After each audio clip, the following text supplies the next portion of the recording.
په مرغومي میاشت کې له 5,000 زیات بهرمیشت افغانان د تذکرو له غیر حضوري خدمتونو برخمن شوي. په داسې حال کې چې زرګونه افغانان له هیواده بهر ژوند کوي، د تابعیت د اسنادو اسانه او خوندي ترلاسه کول د هغوی له بنسټیزو اړتیاوو څخه شمیرل کیږي. د احصایې او معلوماتو ملي ادارې د نویو خدمتونو له لارې د دې اړتیا د پوره کولو لپاره مهم ګامونه اخیستي دي. د یادې ادارې د نفوسو د احوال ثبتولو خدمتونو ریاست وایي د روان 1404 کال په مرغومي میاشت کې 5,453 بهرمیشتو هیوادوالو ته د تابعیت تذکرو غیر حضوري خدمتونه وړاندې شوي دي.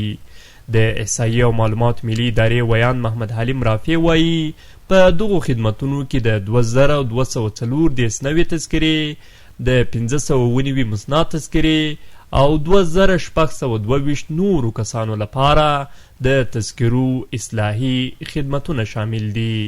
د احصایې او معلومات ملي ادارې د نفوسو د احوال ثبتولو خدمتونو ریاست د روان کال په مرغومي میاشت کې 5,453 بهرمیشتو هیوادوالو ته د تابعیت تذکرو غیر حضوري خدمتونه وړاندې کړي دي.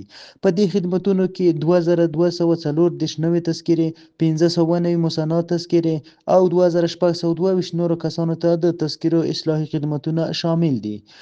ښاغلی رافع دغه راز زیاتوي چې په همدې موده کې د کابل ښار په حضوري خدمتونو کې هم د پام وړ اسانتیاوې رامنځته شوي دي.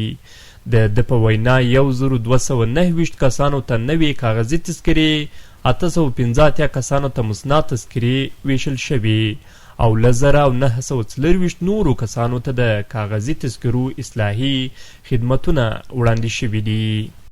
بلخوا د ریاست د 1404 کال په یاده موده کې په حضوري ډول کابل ښار کې 1,229 کسانو ته نوې کاغذي تذکرې او 815 کسانو ته مسنا تذکرې ویشلې او ترڅنګ یې 1,924 کسانو ته د کاغذي تذکرو اصلاحي خدمتونه هم وړاندې کړي دي.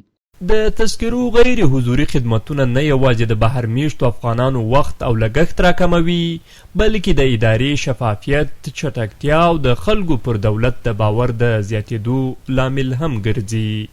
د احصایې او معلوماتو ملي ادارې دا ډول نوښتونه کولی شي د افغانانو لپاره که دننه دي او که بهر اسنادو ته د لاسرسي بهیر اسانه کړي او د راتلونکو پراخو الکترونیکي خدمتونو لپاره قوي بنسټ کیږدي.